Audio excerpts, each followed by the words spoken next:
체코는 저렴한 물가 그리고 선선한 날씨와 함께 중세의 아름다움을 느낄 수 있는 나라예요. 유럽의 중심부에 자리 잡고 있어서 중세 한때 로마 제국의 수도를 겸했을 정도로 위치가 좋아요. 특히 유럽 전역으로의 여행이 가능해서 장기간 여행을 목적으로 머물기에 아주 적합해요. 체코는 크게 보헤미아, 모라비아, 실레시아 이렇게 세 지방으로 나뉘는데요. 체코의 수도 프라하가 있는 보헤미아에는 관광지가 정말 많아요. 동화책에서 튀어나온 것 같은 아름다운 도시 체스키 크룸로프, 온천으로 유명한 카를로비 바리가 전부 보헤미아에 있는 도시들이랍니다. 모라비아는 유럽에서 가장 유명한 와인 산지 중 하나예요. 체코 와인의 95%가 이곳에서 만들어진다고 하니 정말 굉장하죠? 체코는 한국과 계절 변화가 거의 비슷하고 사계절이 뚜렷해요. 봄, 가을에는 기온도 한국과 비슷해서 한국 날씨 옷차림에 맞춰서 옷을 준비하셔도 좋을 것 같아요. 여름은 한국보다 습도와 온도가 낮아서 너무 덥지도 습하지도 않고 적당히 따뜻해요. 그래서 6월에서 8월도 체코를 여행하기에 좋다고 해요. 반면 겨울은 눈과 비가 자주 내려서 여행 비수기 시즌이에요. 하지만 여행 경비도 훨씬 저렴해지고 크리스마스, 연말, 연초 행사들이 가득할 때 가면 눈이 쌓인 설경으로 겨울 유럽의 낭만을 즐길 수 있기 때문에 이때를 노려보시는 것도 좋을 것 같아요. 자, 이제 체코로 본격적으로 떠나볼게요. 먼저 체코 여행의 필수 코스 보헤미아의 프라하부터 출발합니다. 프라하는 체코의 수도이자 체코의 경제, 정치, 문화 중심지예요. 연인들을 위한 낭만의 도시라는 수식어가 붙을 만큼 낭만 그 자체인 곳인데요.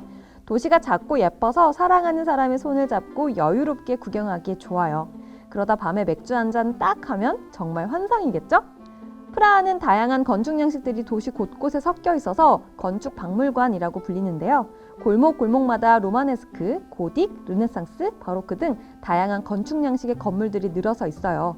또 100개 첨탑의 도시라는 별명에 맞게 성 비투스 성당을 비롯해 뾰족탑을 가진 성과 궁전, 성당들이 많아서 중세 도시의 매력도 한껏 느낄 수 있어요. 프라하는 유럽의 3대 야경 중 하나로 꼽히고 있을 만큼 야경이 아름다운 도시이기도 한데요. 대표적인 야경 포인트는 블타바 강에서 바라보는 카를교와 프라하 성이에요.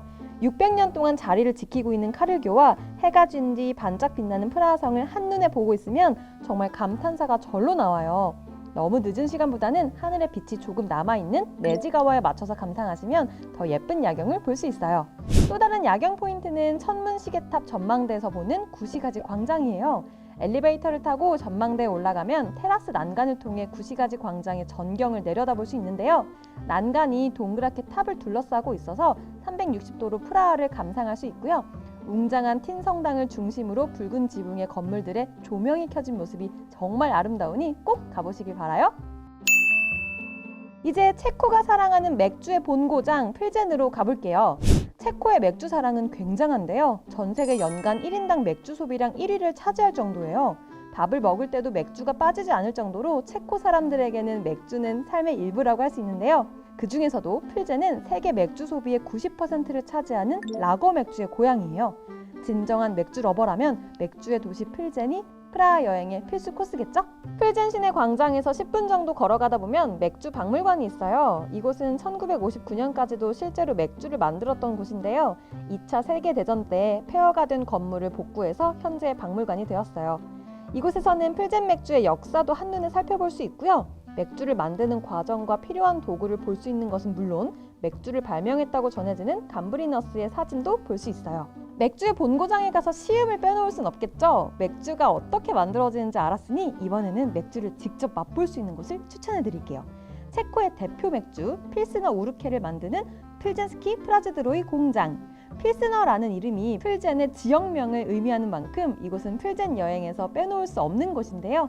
이곳을 견학하는 브루어리 투어에서는 필터링 과정을 거치지 않고 오크통에서 바로 내려진 생맥주를 시음할 수 있어요. 특히 매년 10월에는 맥주 페스티벌인 필스너 페스트가 열리니까요. 이때를 맞춰서 필젠을 방문하시면 더욱 즐길 거리가 풍성하다는 점 참고하시면 좋아요. 이제 괴테가 자주 찾았다고 알려진 체코 온천 마을 카를로비 바리로 가볼 거예요. 카를로비 바리는 왕의 온천이라는 뜻인데요. 이곳은 미네랄이 풍부하게 함유된 온천수로 유명해요. 실제로 카를로비 바리의 온천수는 혈압을 낮춰주고 관절염 치료에도 효과가 있어서 2차 세계대전 당시 환자들이 치료 목적으로 머물렀다고 해요. 의사들의 추천으로 이곳을 방문하는 사람들도 있다고 하니 얼마나 이 온천수의 효능이 좋은지 아시겠죠? 이 온천을 제대로 즐기는 방법은 온천수를 마시는 거예요. 카를로비 바리 곳곳에는 온천수를 마셔볼 수 있는 곳이 있는데요. 제각각 다른 온도와 맛을 가지고 있다고 해요. 그래서 이곳을 여행하는 사람들은 각자 컵이나 물병을 들고 걸어 다니는 것을 볼 수 있어요. 이곳에서만 파는 물컵도 있는데요. 라젠스키 포아레크라는 이 물컵은 크기와 모양이 다양해서요. 마음에 드는 디자인을 하나 사서 다녀보는 것도 좋아요. 보헤미아의 필수 코스들을 돌아봤으니 이제는 체코의 동쪽 모라비아로 가볼게요. 제2의 프라하라고 불리는 브르노로 출발합니다. 브르노는 수도인 프라하에 이어 체코의 제2의 도시예요. 프라하에 버금가는 문화의 중심지이기도 해서 문화, 예술 시설이 많은 곳이죠. 또 대학생들이 많은 곳이기 때문에 브르노는 체코에서 가장 젊은 도시로 불리기도 해요. 요즘엔 젊은 층이 즐길 수 있는 분위기 있는 레스토랑과 바가 들어서고 있어서요. 펍 투어를 하러 브르노를 방문하는 사람들도 생겨나고 있다고 해요.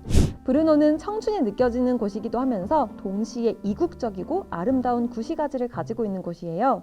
자갈로 덮인 길 위로는 트램이 다니고 있고요. 성 베드로와 성 바오로 대성당, 올드타운홀, 세인트 제임스 교회 등 아름답고 오래된 건축물들도 많아요. 거리를 거닐다가 예쁜 골목이 보인다면 그곳에서 영화처럼 멋진 사진을 찍어봐도 좋겠죠? 마지막으로 가볼 곳은 요즘 핫한 인더스트리얼 감성을 느낄 수 있는 오스트라바예요. 오스트라바는 실레시아 지역과 모라비아 지역의 경계에 있는 도시예요. 이곳은 현대자동차를 비롯해 다양한 글로벌 기업의 생산 공장이 있는 지역인데요. 제조업이 위기를 겪으면서 오스트라바도 위기에 처했어요. 그때 오래된 산업 공장지대를 카페, 갤러리, 컨퍼런스홀 등으로 개조해서 활용하는 독특한 문화 공간을 만들어내면서 관광지로 재탄생하게 된 거예요. 특히 돌니 비트코비체에서는 매년 7월 음악 페스티벌 컬러스 오브 오스트라바를 개최해서 많은 사랑을 받고 있어요. 폐공장에서 열리는 음악 페스티벌이라니 정말 상상만 해도 두근거리는 조합 아니에요? 자, 중세의 신비로운 모습을 느낄 수 있는 체코를 둘러봤어요. 과거와 현재가 공존하는 체코의 멋을 당장 보러 가고 싶은데요. 그럼 다음에 또 새로운 나라로 찾아올 테니 많이 기대해주세요. 안녕!